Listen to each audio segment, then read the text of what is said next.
Hi guys, and welcome to today's painting video. In today's video I want to talk about my watercolor painting in the rose garden, which I created for an upcoming show in the online gallery WowxWow. I will have links to the show in the description of the video.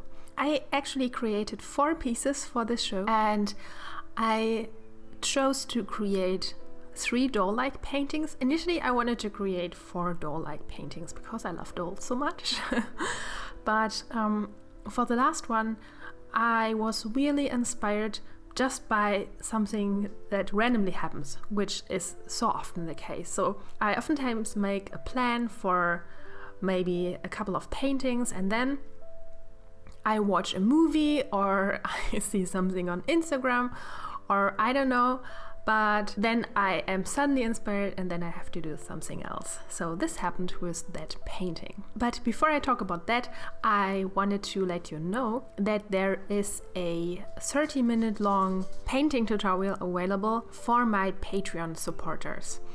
If you decide to join me at the $5 reward tier, you get access to this tutorial and also to all my other painting tutorials. Real quick before we start, for more painting tutorials, head over to my Patreon page at patreon.com/leopoldbrückner and select the $5 or $10 reward tier. You get access to over 50 painting videos covering oil, watercolor and mixed media techniques. For $10 per month, you get exclusive access to my live stream and real-time painting videos. For $15 or more, you get beautiful art surprises, fine art prints, original watercolor illustrations and much more. Don't miss out on improving your skills and learn new techniques.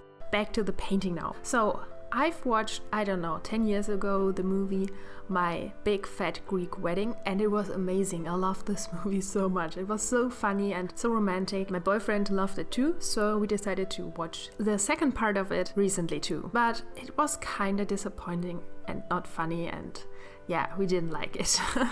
Rotten Tomatoes warned us, but we couldn't help us and we wanted to watch it, but it really wasn't so great.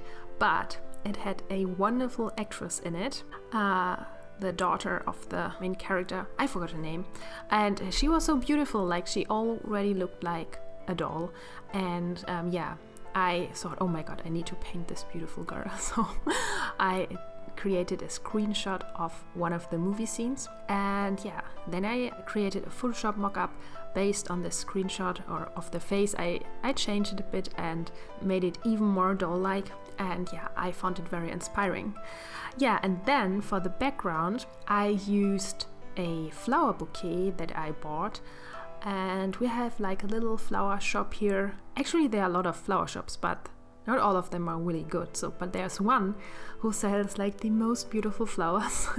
They are pretty expensive too, but sometimes I can't help myself and I have to buy like a little succulent or a flower bouquet. And they had like those wild roses, and they were so beautiful because in the one flower bouquet there were 5 or 6 different types of roses, and they looked all different, and some of them even had multiple colors in them, and they were so beautiful. And whenever I get a new flower bouquet, I always use the opportunity to create reference photos of it. So I would take like 20 reference photos, store them, and maybe I use them in future. And I have used so many of my flower bouquet photos. I also used a lot of photos of my garden where I grow a lot of lilies. This is why you always see a lot of lilies in my paintings. I love lilies so much. I always take a picture when a new blossom opens. And the same with the rose, with this rose bouquet. So I used the roses for the background, and you can actually see in the image that this rose bouquet is there in the background inspiring me when I paint. I have 2 places where I create my artworks. Like one is in the apartment where I would do the watercolor pieces and my drawings and acrylic ink pieces and just like those things. In my oil paintings I create down in our studio, which I share with my boyfriend.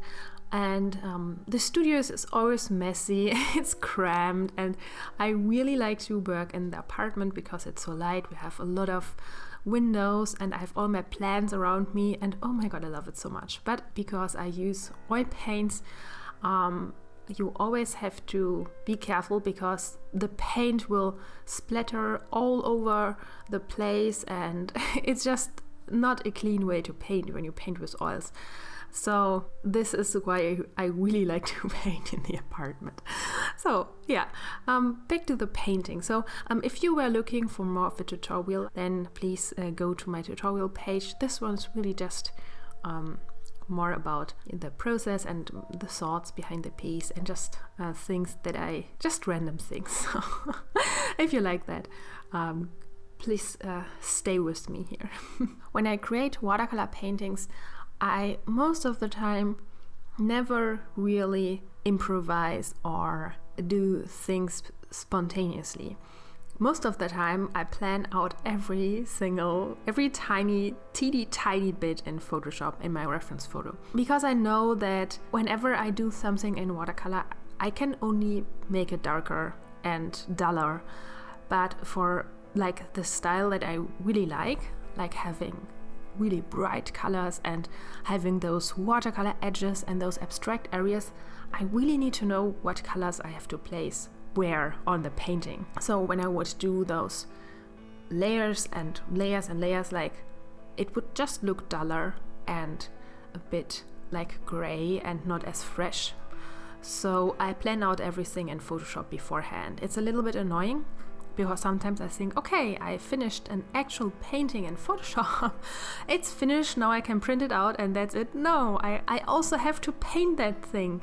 And for some paintings it takes so long to just plan out the composition that it's really, yeah, I kind of get used to it. So I know that it's worth in the end, so this is why I do it. But yeah, it's just a lot of work. So painting really takes so much work. Sometimes I have days, for example, when I don't paint.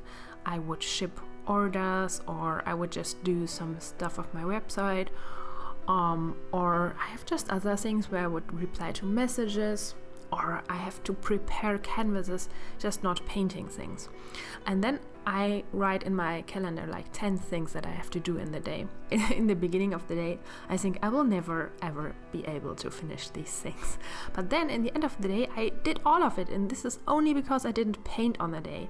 And this made me realize how long painting takes. Like, it takes forever and you can't do anything while you paint. So for all of you out there who are hobby artists or who are not full-time artists and do it in your spare time, like, it's so normal that it takes super long. And I would maybe, it really depends what you want to do, but I would probably advise you to maybe make smaller paintings, or maybe choose a medium that doesn't take super long, like oils. Or if you want to paint with oils, then plan your paintings so that you don't have to go over like one area like 1,000 times, or you just don't put like endless details in your oil paintings.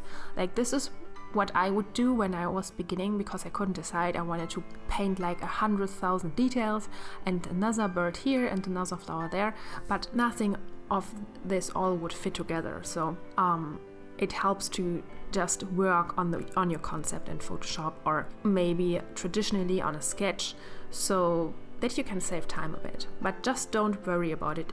Painting just really requires a lot of time. So yeah, and a little bit about the process. There are several different techniques how you can paint roses. My technique is a little bit, because I'm an impatient person. I know artists that would paint every single flower petal and put all the work into every little shade, and I just can't. I'm super impatient, so I always want to get like results quickly. So I would try to mix the colors directly in the color that is in my reference photos, and then I would apply the shadows around like the individual petals. With roses, however, I need to be super concentrated and focused, because it's so easy to mess them up. And so I had to work on them with a lot of color pencils too, and correct things here and there. But I like it. I like this very loose and kind of little bit rushed style, but it really fits to the finer parts of the painting. So I would put a lot of work into her face, and I would be very careful to make her eyes and her eyebrows and the shape of the face very fine, and also like the jewelry that she wears around her neck, like this little necklace thing. I don't know how this is called. I would make sure to make this very like correct. And then other things like the background and the roses should be very loose and dynamic. So I like this piece very much. It also is something that I personally like, really adore, like roses and being in gardens and just enjoying a very beautifully and calm garden where you can hear birds chirping in the background and where you can enjoy the wind that is rustling in the trees and also the butterflies. So this is a piece that is kind of displays my little bit of my personality, I guess. So this one painting is available for adoption. The other three have luckily found a home, and I'm super grateful for that. So this one piece is available, or if you're more interested in prints, you can also get limited edition fine art prints of it in my online shop. I will leave links to all of this in the description of the video, and also the material that I used. I used a lot of acrylic inks for this one because I needed this super bright red, pink and yellow, and the watercolors that I use, and I think in general watercolors are not super bright compared to acrylic inks. So whenever I want to have something super bright, I would use acrylic inks. So I will have those in the description of the video. And yeah, if you like my videos, don't forget to give it a thumbs up, leave a comment, and also subscribe to my channel. And I hope I see you on the next one. Bye bye!